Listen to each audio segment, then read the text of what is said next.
Good morning student. बेटा आज हम बीएससी सेकेंड ईयर जो है उसका हमने फर्स्ट पेपर स्टार्ट किया था इनवर्टिब्रेट्स, अकशेरुकी जो प्राणी हैं उनकी संरचना और उनके कार्य, और उनमें से हमने पहला चैप्टर लिया था गमन व लोकोमोशन, जिसमें हमने पहला जो लेक्चर था उसमें गमन के बारे में बताया था और कूटपादीय गमन जो है वो हमने शुरू किया था, जिसमें कूटपाद जो है उसके प्रकार जो है वो पढ़े थे। अब कूटपाद जो है उनके प्रकार के बाद अगला अपना टॉपिक है अमीबा में कूटपादीय गमन, कि अमीबा जो है उसमें कूटपाद के द्वारा कैसे गमन होता है। ठीक है, देखिए बेटा, अमीबा जो है ये कूटपाद की सहायता से 0.02 से 0.03 mm प्रति मिनट की सहायता से गति करता है। अमीबा जो है ये कूटपाद की सहायता से 0.02 से 0.03 mm प्रति मिनट की गति से, प्रति मिनट जो है उसकी गति से गति करता है, गमन करता है। ठीक है, अमीबा जो है इसमें जब अमीबा गमन करता है तो गमन की दिशा में अमीबा में अनेक कूटपादों का निर्माण होता है, अनेक कूटपाद बनते हैं, लेकिन सबसे लंबा कूटपाद जो होता है वही गमन में सहायक होता है। कहने का मतलब जब अमीबा गति करता है तो गमन की दिशा में अनेक कूटपाद बनते हैं, लेकिन सबसे लंबा कूटपाद ही गमन में सहायक होता है। ठीक है, उसके बाद अमीबा में जो गति होती है वो अमीबा के जीव द्रव में गति होने के कारण होती है।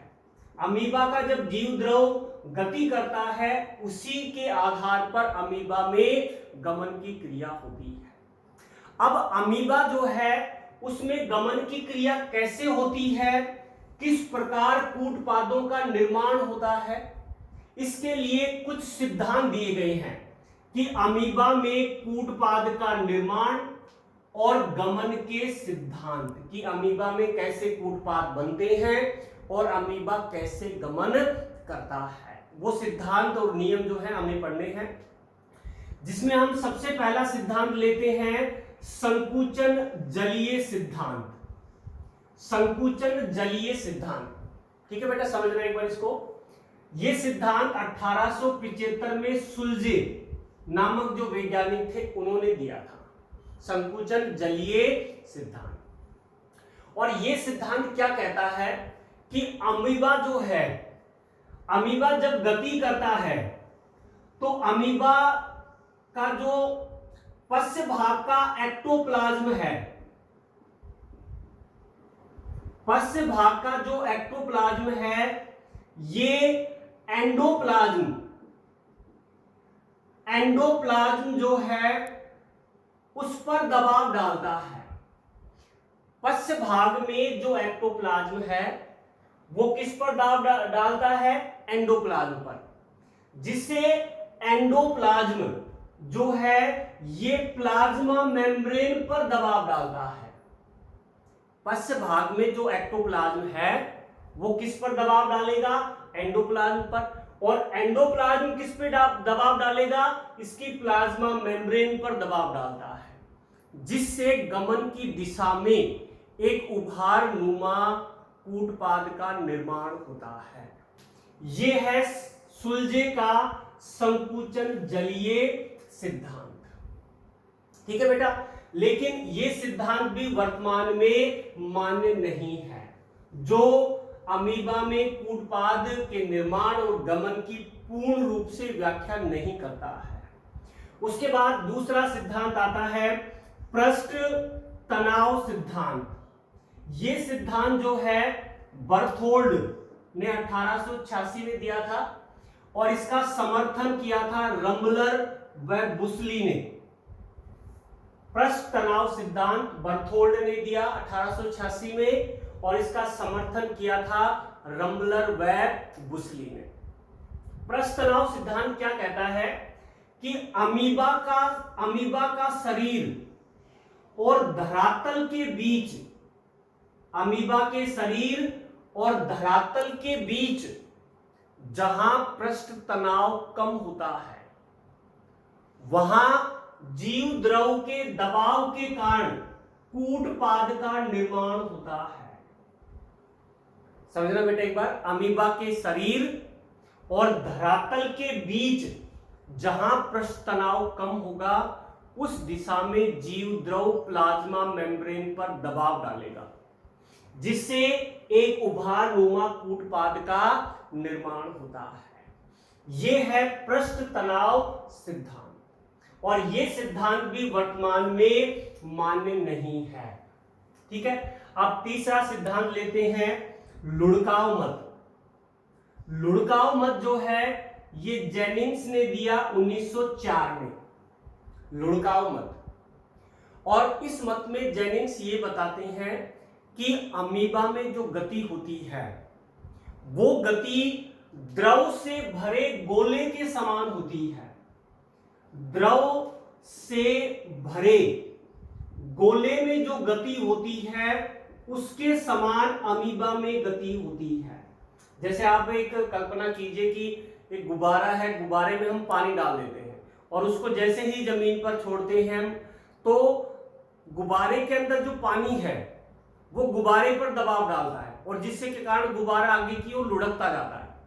तो उसी तरह जेनिंग्स क्या कहते हैं कि अमीबा के जीव द्रव में चक्रिक गति होती है।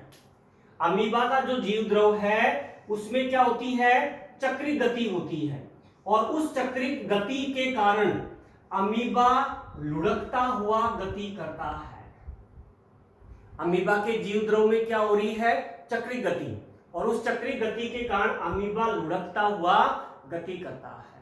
और उसने एक इसका प्रमाण भी दिया कि अमीबा के अगर शीर्ष भाग पर एक कार्बन का कण रख दिया जाए तो वो कार्बन का कण धीरे धीरे लुढ़कता हुआ अपनी प्रारंभिक स्थिति में आ जाता है। जहां पहला था वही लुढ़कता कहां आ जाएगा, अपनी प्रारंभिक स्थिति में आ जाता है। यह है लुढ़काव मत जो जेनिंग्स के द्वारा दिया गया, और यह सिद्धांत भी वर्तमान में पूरी तरह से मान्य नहीं है, लुढ़काव मत। उसके बाद आता है संकुचन व गति चलन सिद्धांत। संकुचन व गति चलन सिद्धांत, और यह सिद्धांत डोलिंजर नामक जो वैज्ञानिक थे उन्होंने दिया था 1906 में। संकुचन गति चलन सिद्धांत, इसमें डोलिंजर क्या कहते हैं कि सबसे पहले अमीबा जो है वो धरातल के संपर्क में आता है। सबसे पहले अमीबा धरातल के संपर्क में आता है, उसके बाद उसके जीव द्रव में संकुचन होता है।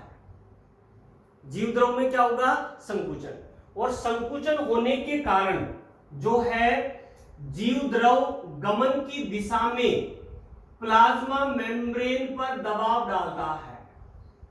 किस पर दबाव डालेगा, प्लाज्मा मेम्ब्रेन पर, जिससे एक नए कूटपाद का निर्माण होगा।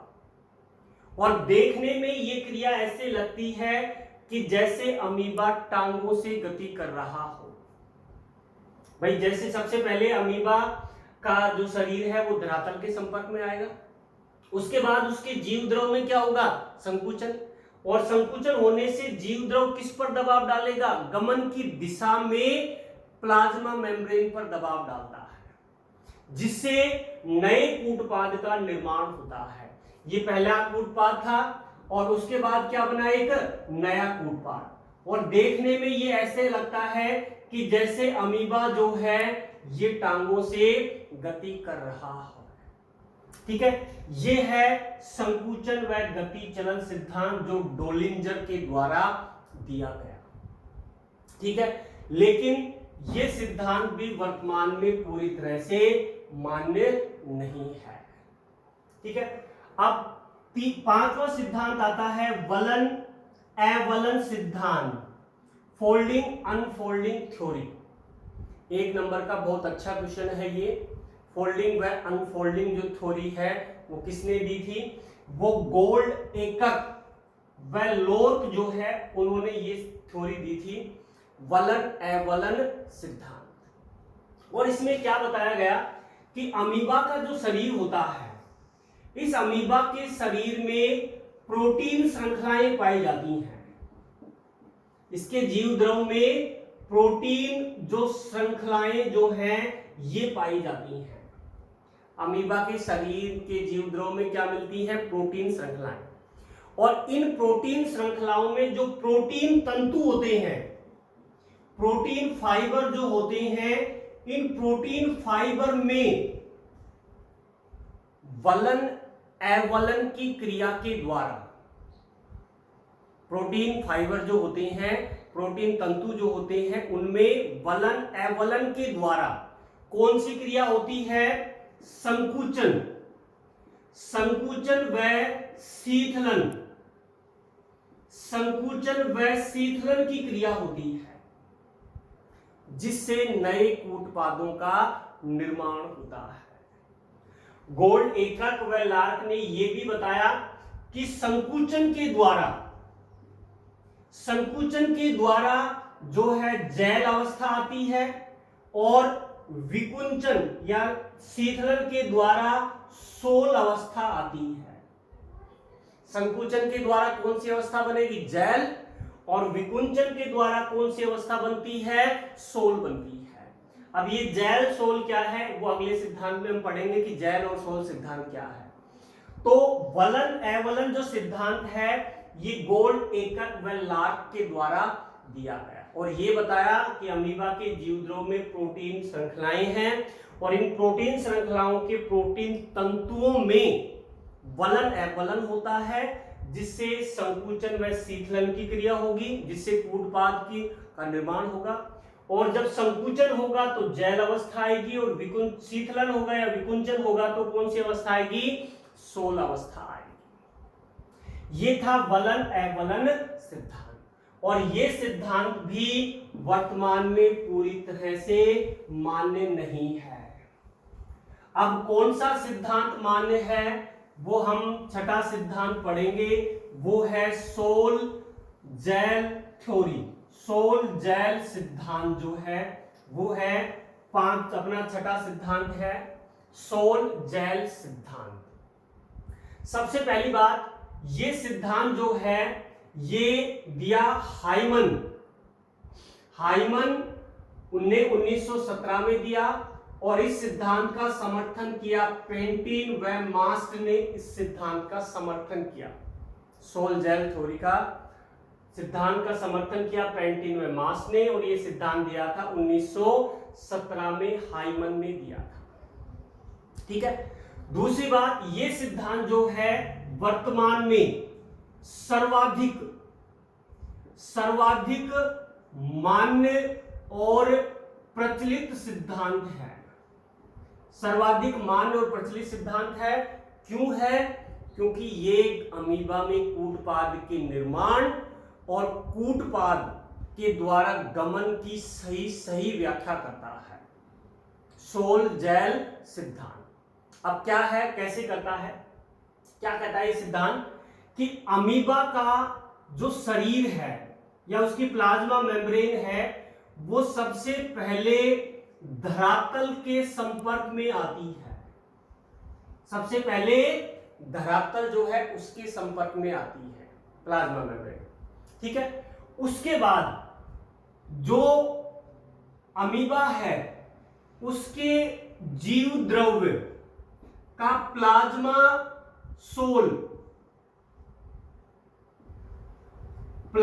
सोल जो है ये गमन की दिशा में प्रवाहित होता है। बहुत इंपॉर्टेंट टॉपिक है बेटा, इसको समझना भी है अपने को अच्छे से, और ये शॉर्ट नोट के रूप में पूछा भी जाता है।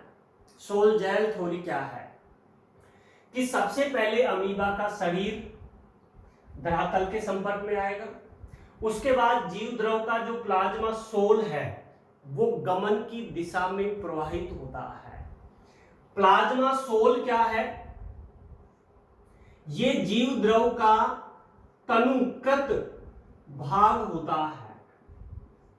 जीव द्रव का कौन सा भाग है? तनुकृत, पतला भाग है, जो कहां प्रवाहित होगा? गमन की दिशा में।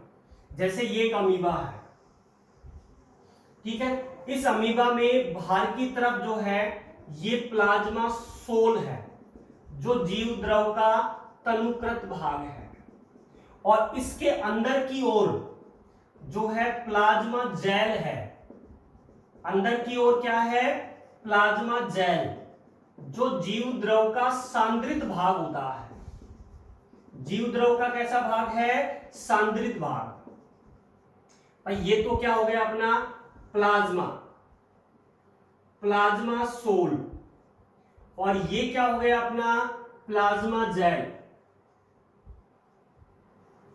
प्लाज्मा सोल और प्लाज्मा जेल, तनुकृत भाग, सांद्रित भाग। सबसे पहले क्या हुआ कि जैसे ही अमीबा धरातल के संपर्क में आता है, धरातल संपर्क में आने के बाद जो प्लाज्मा सोल है, पश्च भाग में जो प्लाज्मा सोल है, ये गमन की दिशा में प्रवाहित होगा। ऐसे गमन की दिशा में क्या होगा? प्रवाहित होगा। उसी समय प्लाज्मा जेल जो है इसका आंशिक द्रवीकरण होगा। आंशिक द्रवीकरण, प्लाज्मा सोल जैसे ही गमन की दिशा में आगे बढ़ेगा, आगे बढ़ने पर उसी समय plasma sol gel, plasma gel जो है उसका आंशिक द्रवीकरण होगा। और आंशिक द्रवीकरण का मतलब प्लाज्मा जेल किसमें बदलेगा? प्लाज्मा सोल में बदलेगा। और जब इसका द्रवीकरण होगा तो जाहिर है कि इसका आयतन बढ़ेगा, और आयतन बढ़ेगा तो ये किस पर दबाव डालेगा? प्लाज्मा सोल पर। और प्लाज्मा सोल किस पर दबाव डालेगा? प्लाज्मा मेम्ब्रेन पर, जिसके कारण एक उभारनुमा कूटपाद जो है उसका निर्माण होगा। अब इस कूटपाद में क्या प्रवाहित होगा? प्लाज्मा सोल, क्योंकि प्लाज्मा जेल किस पर दबाव डाल रहा है? प्लाज्मा सोल पर। तो कूटपाद में क्या चला गया? प्लाज्मा सोल चला गया। अब ये प्लाज्मा सोल वापस प्लाज्मा जेल में बदलेगा। प्लाज्मा सोल तनुकृत भाग है, जेल सांद्रित भाग है।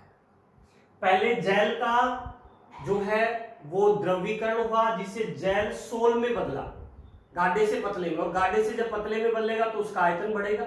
आयतन बढ़ेगा तो वो सोल पर दबाव डालेगा, सोल प्लाज्मा मेम्ब्रेन पर दबाव डालेगा, और गमन की दिशा में एक उभारनुमा कूटपाद का निर्माण होगा।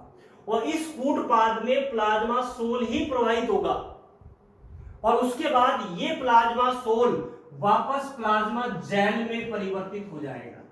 और जेल में परिवर्तित होने के बाद ये कूटपाद कठोर हो जाता है, जो गमन में सहायता करता है। यानी ये सिद्धांत क्या कहता है कि प्लाज्मा जेल का सोल में और प्लाज्मा सोल का प्लाज्मा जेल में रूपांतरण होता है।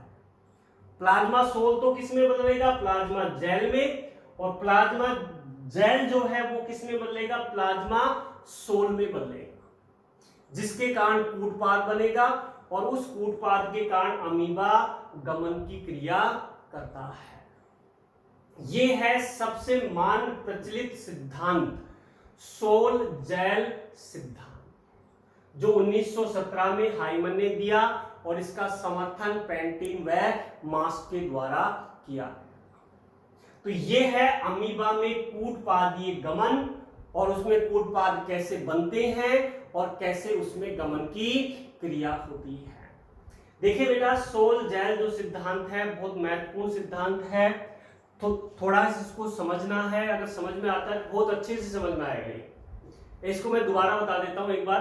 प्लाज्मा जो सोल जेल सिद्धांत वो क्या है कि अमीबा का जो जीव द्रव है वो दो स्थितियों में होता है। बाह्य भाग जो तनुकृत होता है वो प्लाज्मा सोल कहलाएगा, मध्य भाग जो सांद्रित होता है वो प्लाज्मा जेल कहलाता है। अमीबा जब गमन करता है तो सबसे पहले उसका शरीर धरातल के संपर्क में आएगा। संपर्क में आने के बाद प्लाज्मा सोल जो है, ये भी प्लाज्मा सोल है जो चारों तरफ है बाहर की तरफ, ये गमन की दिशा में प्रवाहित होगा और उसी समय प्लाज्मा जेल जो गाढ़ा भाग है, सांद्रित भाग है, उसका आंशिक द्रवीकरण होगा, पतला होगा। पतला होगा तो इसका आयतन बढ़ेगा, आयतन बढ़ेगा तो वो किस पर दबाव डालेगा, यहां पर क्या है, प्लाज्मा सोल। प्लाज्मा सोल पर दबाव डालेगा तो प्लाज्मा सोल किस पर डालेगा दबाव, प्लाज्मा मेम्ब्रेन पर, और मेम्ब्रेन पर दबाव डालेगा तो गमन की दिशा में एक उभारनुमा कूटपाद बनेगा, ठीक है। और वो कूटपाद में प्लाज्मा सोल प्रवाहित होगा और प्लाज्मा सोल अब बदलेगा प्लाज्मा जेल में, जिसके कारण कूटपाद कठोर हो जाएगा और वही कूटपाद, कठोर जो कूटपाद है वो गमन जो है उसमें सहायता करता है। यानी हुआ क्या, इसमें प्लाज्मा सोल जो है वो प्लाज्मा जेल में बदला और प्लाज्मा जेल किस में बदला, प्लाज्मा सोल में। इस प्रकार कूटपाद बनेगा और उसके द्वारा गमन होगा। ठीक है बेटा, आज के लिए इतना ही है जिसमें हमने अमीबा में कूटपाद का निर्माण पढ़ा और उसमें गमन की क्रिया पढ़ी। ठीक है बेटा, आज के लिए इतना ही। Thank you.